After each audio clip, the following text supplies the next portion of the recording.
الحمد لله نحمده ونستعينه ونستغفره ونؤمن به ونتوكل عليه ونعوذ بالله من شرور أنفسنا ومن سيئات أعمالنا من يهده الله فلا مضل له ومن يضلله فلا هادي له ونشهد أن لا إله إلا الله وحده لا شريك له ونشهد أن محمدًا عبده ورسوله أما بعد فأعوذ بالله السميع العليم من الشيطان الرجيم بسم الله الرحمن الرحيم إن الله يأمر بالعدل والإحسان وإيتاء ذي القربى وينهى عن الفحشاء والمنكر والبغي يعظكم لعلكم تذكرون اللهم صل على محمد وعلى آل محمد كما صليت على إبراهيم وعلى آل إبراهيم إنك حميد مجيد اللهم بارك على محمد وعلى آل محمد كما باركت على إبراهيم وعلى آل إبراهيم إنك حميد مجيد رب اشرح لي صدري ويسر لي أمري واحلل عقدة من لساني يفقه قولي رب زدني علما اللهم انفعنا بما علمتنا وعلمنا ما ينفعنا وزدنا علما سبحانك لا علم لنا إلا ما علمتنا إنك أنت العليم الحكيم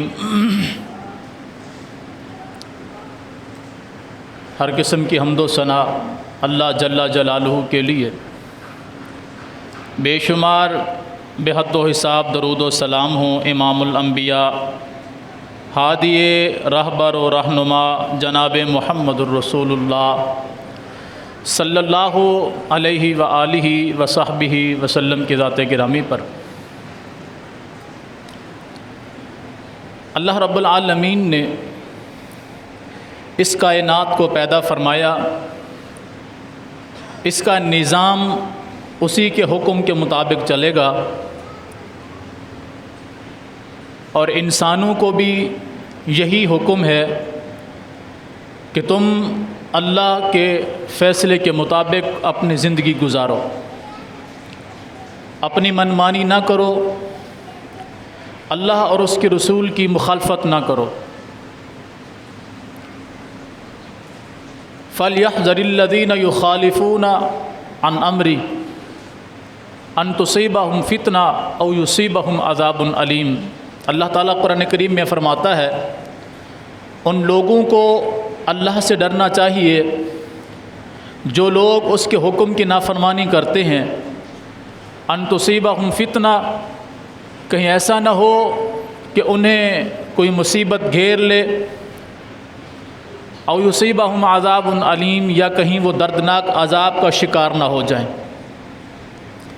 جو لوگ اللہ کا فیصلہ نہیں مانتے، اللہ اور اس کے رسول کے فیصلے کے بعد دوسری راہیں تلاش کرتے ہیں، وہ ہرگز ایماندار نہیں ہو سکتے۔ ایماندار وہی ہیں اذا قضى اللہ ورسولہ امرا ان یکون لہم الخیرہ، ایماندار وہی لوگ ہیں جو اللہ اور اس کے رسول کے فیصلے کے بعد اسے سر خم تسلیم کر لیں۔ اگر وہ لوگ یہ چاہتے ہیں کہ اللہ اور اس کے رسول کے فیصلے کے بعد ہمیں پھر کسی اور راہ کی تلاش کرنی چاہیے، یہ لوگ ہرگز ایماندار نہیں ہیں۔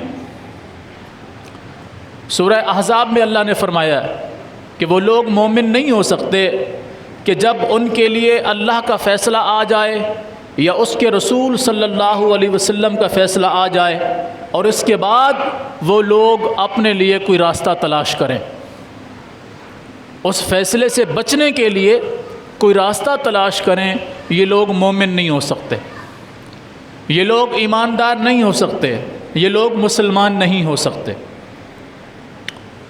آج کی نشست میں ظلم اور ناانصافی کیوں ہوتی ہے اور اس کا حل کیا ہے، اس پر ہماری گفتگو ہے۔ آئندہ آنے والا جمعہ اس سے بھی زیادہ اہم موضوع پر ہوگا، وہ ہمارے معاشرے کے اندر میاں بیوی کے حقوق اور ایک دوسرے کی ذمہ داریاں، اس پر انشاءاللہ گفتگو ہوگی اللہ نے چاہا تو۔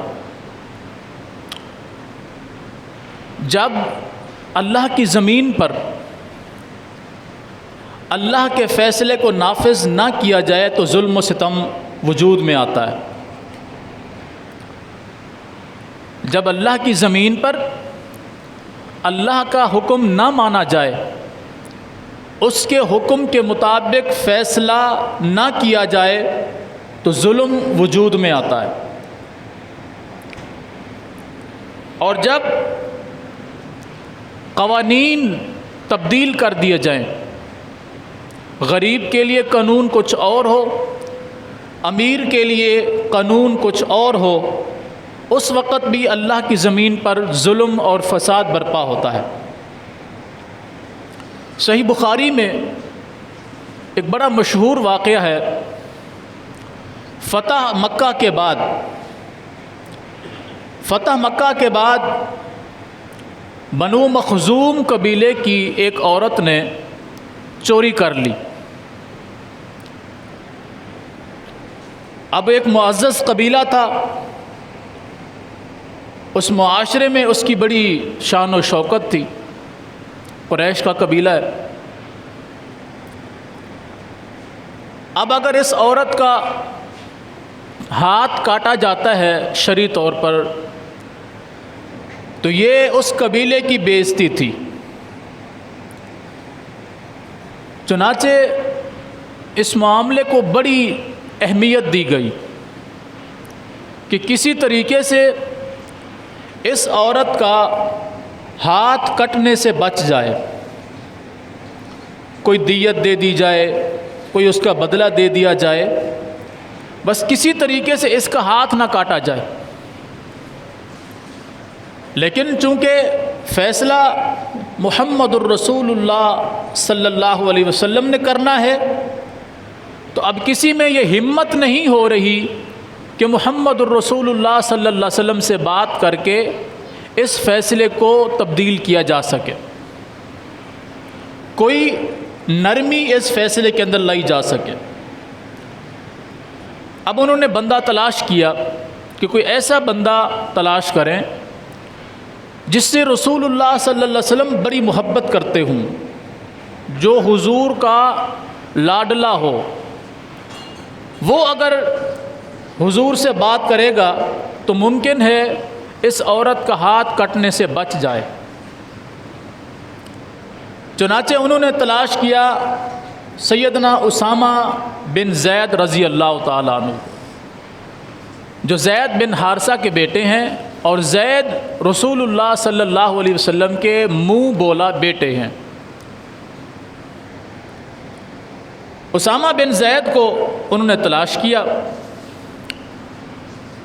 اور ان سے کہا کہ آپ رسول اللہ صلی اللہ علیہ وسلم سے سفارش کریں کہ فاطمہ جو مخزوم قبیلے کی بچی ہے اس کا ہاتھ نہ کاٹا جائے۔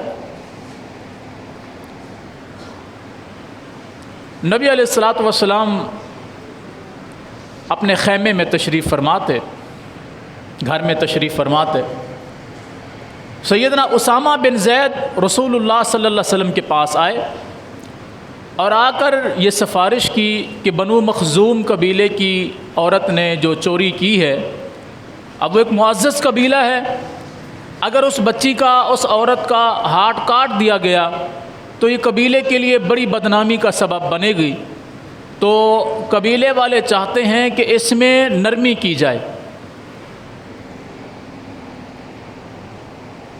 سمجھ آئی بات؟ اس عورت کا ہاتھ نہ کاٹا جائے، نرمی کی جائے، یعنی معافی دے دیں یا اس کے متبادل کوئی اور فیصلہ کر دیں. سیدہ عائشہ صدیقہ رضی اللہ تعالی عنہ بیان فرماتی ہیں، جیسے ہی اسامہ نے یہ بات رسول اللہ صلی اللہ علیہ وسلم سے کی، رسول اکرم صلی اللہ علیہ وسلم کا چہرہ مبارک غصے سے لال ہو گیا، غصے سے لال ہو گیا. فرمایا اسامہ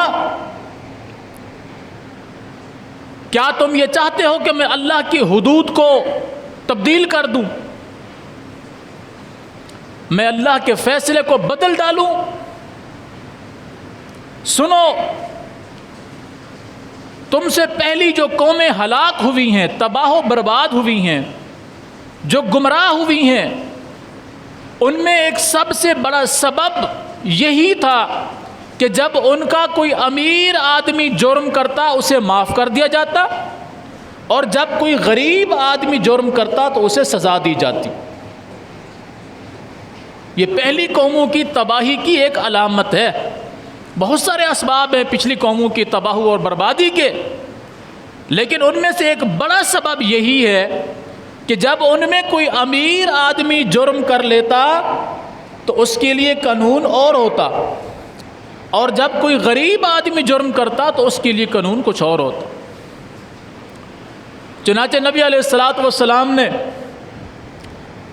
ظہر کی نماز کے لیے جب آپ تشریف لائے تو نماز کے بعد آپ نے ممبر پر کھڑے ہو کر خطبہ دیا، اللہ کی حمد و ثنا بیان کی، اور اس کے بعد یہ الفاظ دہرائے، لوگوں تم سے پہلی جو قومیں ہلاک ہوئی ہیں اسی سبب ہلاک ہوئی ہیں کہ جب ان کا کوئی امیر آدمی جرم کرتا اسے معاف کر دیا جاتا، اور جب کوئی غریب جرم کرتا اسے سزا دی جاتی. اور میری بات کو یاد رکھ لو، یہ بنو مخزوم قبیلے کی عورت تھی جس نے چوری کی اور اس کا ہاتھ کاٹا جا رہا ہے. سنو، اگر اس کی جگہ پر بنو مخزوم قبیلے کی اس عورت کی جگہ پر میری بیٹی فاطمہ بھی ہوتی نا، میں اس کا بھی ہاتھ کاٹتا. لو ان فاطمہ بنت محمد سرقت قطعت یدہا. یہ تو بنو مخزوم قبیلے کی عورت ہے، اگر فاطمہ بنت محمد صلی اللہ علیہ وسلم بھی چوری کرتی، محمد الرسول اللہ صلی اللہ علیہ وسلم اس کا بھی ہاتھ کاٹ دیتے. کیا بات کرتے ہو تم لوگ کہ اللہ کے حکم کو تبدیل کر دوں؟ امیر گھرانے کی عورت ہے، بڑے گھرانے کی عورت ہے، بڑے قبیلے کی عورت ہے، تو اس کے لیے اللہ کے حکم کو بدل ڈالوں؟ یہ کبھی نہیں ہو سکتا. اور نبی علیہ الصلوۃ والسلام نے حد جاری کی، اس کا ہاتھ کاٹا گیا. تو جب اللہ کے قانون میں تبدیلی لائی جائے، آج ہمارے ملک کے اندر ظلم و جبر کیوں ہے؟ اس کی سب سے بڑی وجہ یہی ہے کہ ہم نے اللہ اور اس کے رسول کے فیصلے کو تبدیل کیا ہوا ہے. اگر ایک غریب آدمی چپل چوری کرتے ہوئے پکڑا جائے، چپل چوری کرتے ہوئے، پورا محلہ مل کر اس کو مارتا ہے کہ اس نے چپل چوری کی. اور اگر اس کے مقابلے میں کوئی امیر آدمی چوری کرتا ہوا پکڑا جائے، سارا محلہ مل کر اس کی صفائیاں پیش کر رہا ہوتا ہے. جب یہ منافقت دلوں میں آ جائے، معاشرے کے اندر اس طرح بے راہ روی کا معاملہ اختیار ہو جائے کہ غریب کے لیے قانون کچھ اور ہو، امیر کے لیے قانون کچھ اور ہو، تو پھر یہی رزلٹ نکلتا ہے. آپ کو یاد ہوگا پچھلے دنوں، تقریباً 3-4 دن پہلے کی بات ہے، عدالت نے ایک سردار کے بیٹے کو باعزت بری کیا ہے، شاہ رخ جتوئی کو، جس نے کئی سال پہلے کراچی میں شاہ زیب نامی لڑکے کو قتل کیا تھا. غلطی بھی اسی شاہ رخ کی تھی. شاہ زیب نے اپنی بہن کی عزت کا دفاع کرتے ہوئے اس کے ساتھ بد کلامی کی تھی، لڑائی جھگڑا کیا تھا. سردار کے بیٹے نے اسے شرعام قتل کر دیا تھا. لوگوں نے اس قتل کو اپنی آنکھوں سے ہوتے ہوئے دیکھا. یہ گرفتار ہوا، کئی مہینے تک تو مقدمہ ہی نہیں درج کیا گیا. مقدمہ درج ہوا، جوڈیشل کورٹ نے اس کو سزا دی، ہائی کورٹ نے اس کو جو ہے عمر قید کی سزا بنا دیا، سپریم کورٹ نے پچھلے دنوں اسے باعزت بری کر دیا. کیوں؟ کیونکہ وہ ایک امیر باپ کا بیٹا ہے. اور اس کے برعکس آپ پاکستانی تاریخ کو اٹھا کر دیکھیں، ایسے بے شمار لوگ آپ کو ملیں گے جن پر جھوٹے مقدمات ہوئے، ان کی ساری زندگیاں جیلوں کے اندر گزر گئیں، یہاں تک کہ جیلوں کے اندر وہ مر گئے. مرنے کے کئی سال بعد ان کے فیصلے ہوئے تو پتہ چلا کہ وہ باعزت بری ہیں. کب؟ جب وہ مر کر دفن ہو گئے تھے تب ان کے فیصلے ہوئے کہ یہ لوگ اس جرم کے اندر ملوث نہیں تھے، یہ لوگ بے گناہ تھے. جب ملک میں، جب زمین میں ایسا نظام ہو، آپ کیا سمجھتے ہیں کہ اللہ کی رحمت وہاں نازل ہو سکتی ہے؟ ہرگز نازل نہیں ہو سکتی. اور آج تو یہ ایک ٹرینڈ بن چکا ہے، جرم کرو، فساد کرو، بدماشی کرو، حکومت آپ کو سپورٹ کرے گی، ادارے آپ کو سپورٹ کریں گے. کیوں؟ آپ جتنے بڑے مجرم بنتے جاؤ گے اتنا ہی آپ کو تحفظ ملتا جائے گا. اور اگر آپ طاقتور نہیں ہیں، بڑے خاندان، بڑے قبیلے، بڑی قوم برادری سے نہیں ہیں، روپیہ پیسہ آپ کے پاس نہیں ہے، تو آپ ایک چپل بھی چوری کرتے ہوئے پکڑے جائیں گے تو آپ کا ہاتھ بھی کاٹا جا سکتا ہے، سزائے موت بھی دی جا سکتی ہے. یہ اس ملک کا نظام ہے. پھر اللہ کی رحمت کیسے نازل ہو سکتی ہے؟ اللہ رب العالمین کفر کو برداشت کر سکتا ہے لیکن ظلم کو برداشت نہیں کرتا. دنیا میں کافر نہیں ہے، ازل سے چلتے آ رہے ہیں، ازل سے. اس دنیا میں جب سے اللہ نے آسمان و زمین کو پیدا کیا، اللہ کے ماننے والے بھی موجود ہیں، نہ ماننے والے بھی موجود ہیں. یعنی کفر شروع سے چلتا آ رہا ہے، لیکن اللہ نے ظلم کو کبھی بھی باقی نہیں رہنے دیا. اور اللہ کا قرآن کہتا ہے وَمَن لَّمْ يَحْكُمْ بِمَا أَنزَلَ اللَّهُ فَأُولَٰئِكَ هُمُ الْكَافِرُونَ. جو لوگ اللہ کے حکم کے مطابق فیصلہ نہ کریں وہ کافر لوگ ہوتے ہیں. دوسرے مقام پر فرمایا وَمَن لَّمْ يَحْكُمْ بِمَا أَنزَلَ اللَّهُ فَأُولَٰئِكَ هُمُ الظَّالِمُونَ. جو اللہ کے حکم کے مطابق فیصلہ نہ کریں یہی تو ظالم ہے. تیسرے مقام پر فرمایا وَمَن لَّمْ يَحْكُمْ بِمَا أَنزَلَ اللَّهُ فَأُولَٰئِكَ هُمُ الْفَاسِقُونَ. جو لوگ اللہ کے حکم کے مطابق فیصلہ نہ کریں یہی مجرم ہیں، نافرمان لوگ. یہ آیات سورہ مائدہ کی آیات ہیں. یہودیوں کا ایک معاملہ رسول اللہ صلی اللہ علیہ وسلم کے سامنے پیش ہوا. جیسے کہ میں پہلے عرض کر چکا ہوں کہ پچھلی قوموں کی تباہی بربادی کا سبب کیا تھا کہ ان کا کوئی امیر جرم کرتا تو اس کے لیے قانون بدل جاتا. اگر کوئی غریب جرم کرتا تو جو اللہ کی کتاب میں فیصلہ ہوتا اسی کے مطابق اس کا فیصلہ کر دیا جاتا. چنانچہ نبی علیہ الصلوۃ والسلام کے پاس ایک فیصلہ آیا اور آ کر کہنے لگے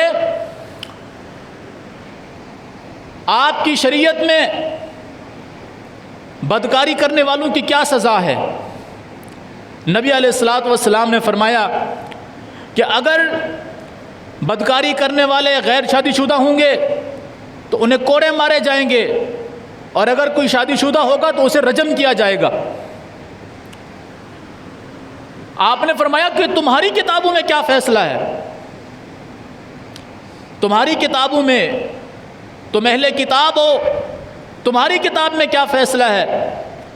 انہوں نے کہا ہماری کتاب میں فیصلہ یہ ہے کہ ہلکا پھلکا انہیں منہ کالا کر کے چھوڑ دیا جائے، رفع دفع کر دیا جائے معاملے کو۔ عبداللہ بن سلام رضی اللہ تعالی عنہ یہودیوں کے بہت بڑے عالم تھے، لیکن یہ اسلام قبول کر چکے تھے۔ انہوں نے نبی علیہ الصلوۃ والسلام سے عرض کیا، اللہ کے رسول ان سے کہیے اپنی کتاب لائیں، اپنی کتاب لائیں۔ کتاب لے آئے، آپ نے فرمایا ذرا تلاوت کرو اپنی کتاب کی، تورات کی۔ تو وہ کیا کرتے، ایسے انہوں نے کتاب کے اوپر ہاتھ رکھ دیا، اوپر کی عبارت پڑھ لیتے، اور جہاں سزا کی باری آتی وہاں ہاتھ رکھ دیتے، پھر نیچے کی عبارت پڑھ لیتے۔ جو اصل عبارت تھی اس کے اوپر کیا کرتے، ہاتھ رکھ دیتے، اس کو نہ پڑھتے۔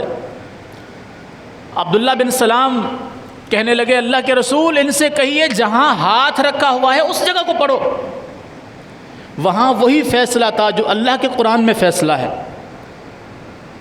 یعنی پچھلی شریعتوں میں بھی جرم کی سزا اللہ نے وہی رکھی تھی جو شریعت محمدیہ میں رکھی ہے، لیکن وہ لوگ کیا کرتے تھے کہ اگر اس قرآن کے فیصلے کو مانتے ہیں تو انہیں یہودیت چھوڑنی پڑتی ہے، اگر وہ یہودیت کے فیصلے کو مانتے ہیں تو پھر انہیں اصل حقائق قوم کے سامنے رکھنے پڑتے ہیں۔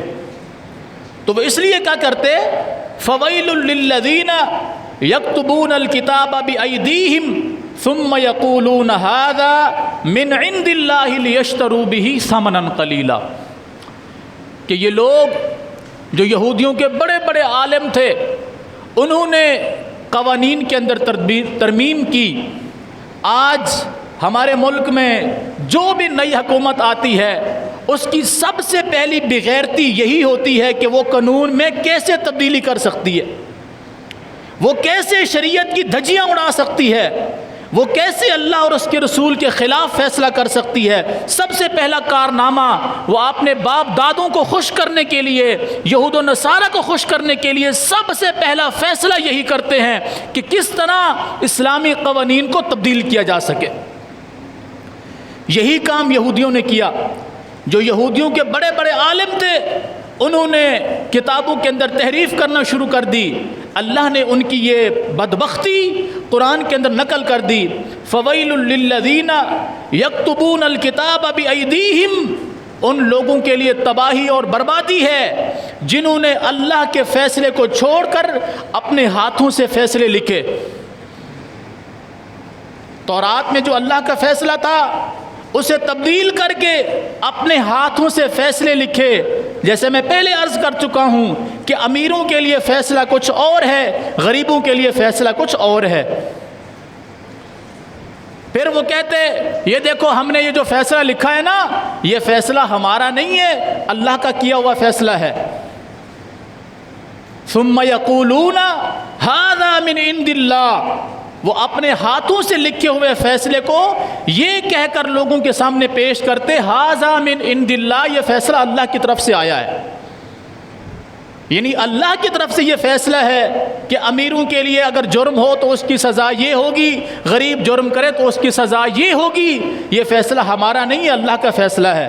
لِيَشْتَرُوا بِهِ ثَمَنًا قَلِيلًا، تاکہ وہ اپنے ہاتھوں سے لکھے ہوئے فیصلے کو جو تورات میں تبدیلی کر چکے ہیں، زبور میں تبدیلی کر چکے ہیں، انجیل میں تبدیلی کر چکے ہیں، اس تبدیل شدہ فیصلے کو وہ امیروں کے سامنے پیش کریں اور ان سے اجرت لیں۔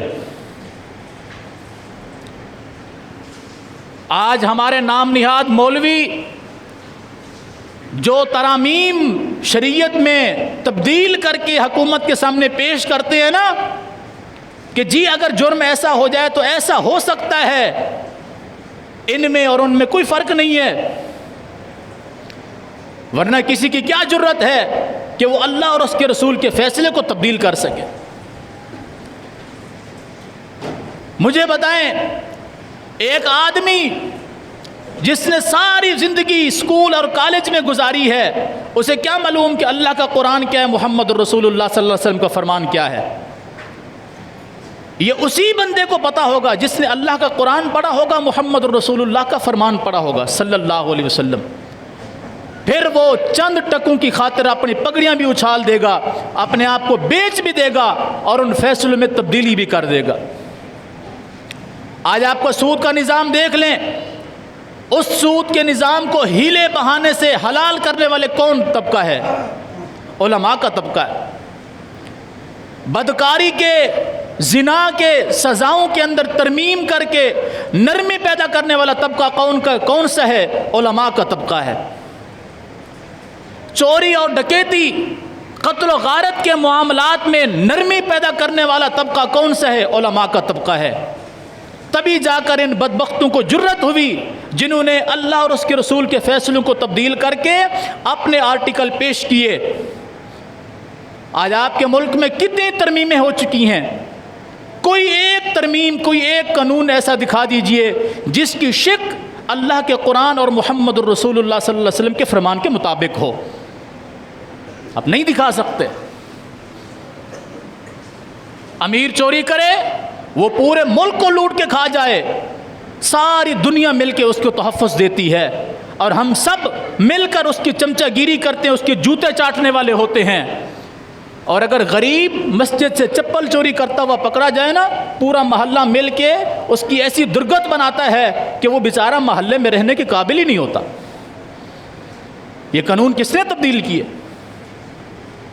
جب ایسا دنیا میں ہو تو یاد رکھو پھر اللہ رب العالمین قحط سالی بھی نازل فرمائے گا، اللہ رب العالمین ظلم بھی نازل فرمائے گا، قتل و غارت پھر عام ہوگی، اور دہشت اور خوف اس قدر ہو جائے گا کہ انسان کا جینا مشکل ہو جائے گا۔ یہ میرا فیصلہ نہیں ہے، اللہ کے قرآن کا فیصلہ۔ ان اللہ لا یظلم الناس شیئا، لوگوں، اللہ کسی پر ظلم نہیں کرتا، لوگ خود اپنے اوپر ظلم کرتے، یہ اللہ کا فیصلہ۔ اللہ کسی پر ظلم نہیں کرتا، وَلَكِنَّ النَّاسَ أَنفُسَهُمْ يَظْلِمُونَ، لوگ خود اپنے اوپر ظلم کرتے ہیں۔ وہ ظلم کیا ہوتا ہے؟ ظالم کو سپورٹ کرتے ہیں، مظلوم کے ساتھ نہیں دیتے، ظالم کا ساتھ دیتے ہیں۔ نبی علیہ الصلوۃ والسلام نے ظالم کا ساتھ دینے کا حکم دیا، لیکن کس بنا پر دیا؟ حدیث سنیے، آپ نے فرمایا انصر اخاک فہو ظالم او مظلوم، اپنے بھائی کی مدد کر، وہ ظالم ہو تب بھی، مظلوم ہو تب بھی۔ صحابہ نے پوچھا اللہ کے رسول، مظلوم کی مدد کرنے کی بات تو سمجھ میں آ رہی ہے کہ اس کو ظلم سے بچانا ہے، لیکن ظالم کی مدد؟ آپ نے فرمایا ظالم کی مدد یہ ہے کہ اس کو ظلم کرنے سے روکو، ظلم کرنے سے روکو۔ ہم نے کسی ظالم کا ہاتھ روکا؟ نہیں روکا۔ کیوں؟ اگر ہم ظالم کا ہاتھ روکیں گے تو جہاں ہم زیادتی کرتے ہوئے پکڑے جائیں گے پھر ہمیں تو کوئی بھی نہیں چھوڑے گا۔ تو ہم کسی مجرم کا ساتھ دیں گے تو ہم بھی کسی جرم میں بری ہو سکتے ہیں۔ یہ پرسوں ترسوں کا واقعہ ہے، آپ کے شہر کراچی میں تقریباً ڈگ روڈ کے اوپر میرے خیال میں یہ واقعہ پیش آیا ہے۔ ایک بندہ بینک سے پیسے نکلوا کے جا رہا تھا، بینک سے پیسے نکلوا کے نکلا اور شارع فیصل پر ہی وہ جا رہا تھا تو ڈاکو اس کے پیچھے لگ گئے۔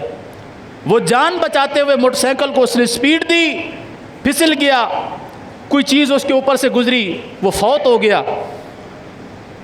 اپنی جان اور اپنا مال بچاتے ہوئے وہ فوت ہو گیا۔ جو اپنی جان اور مال بچاتے ہوئے اس کے دفاع کے لیے مارا جائے وہ شہید ہے، وہ مارا گیا۔ ہم جیسے بھائیوں نے کیا کیا یاد ہے؟ ہم جیسے بھائیوں نے یہ کام کیا کہ سب سے پہلے اس کی جیبیں تلاش کی، جو کچھ اس کے پاس تھا وہ ہم راہگیروں نے لوٹ لیا، پھر پولیس کو بلایا اور انہوں نے آ کر لاش اٹھائی۔ بتائیں کس کا ساتھ دیا ہم نے؟ مرنے والے کو ہم نے نہیں چھوڑا، مرنے والے کو بھی ہم نے نہیں چھوڑا۔ اور بات کرتے ہیں ہم انصاف کی، ایسے میں یہی ہوگا جو ہمارے ساتھ ہو رہا ہے، ہم اسی قابل ہیں، اسی کے مستحق ہیں۔ اللہ ہمیں سمجھنے کی توفیق عطا فرمائے۔ اقول قولی ھذا واستغفر اللہ لی ولکم ولسائر المسلمین۔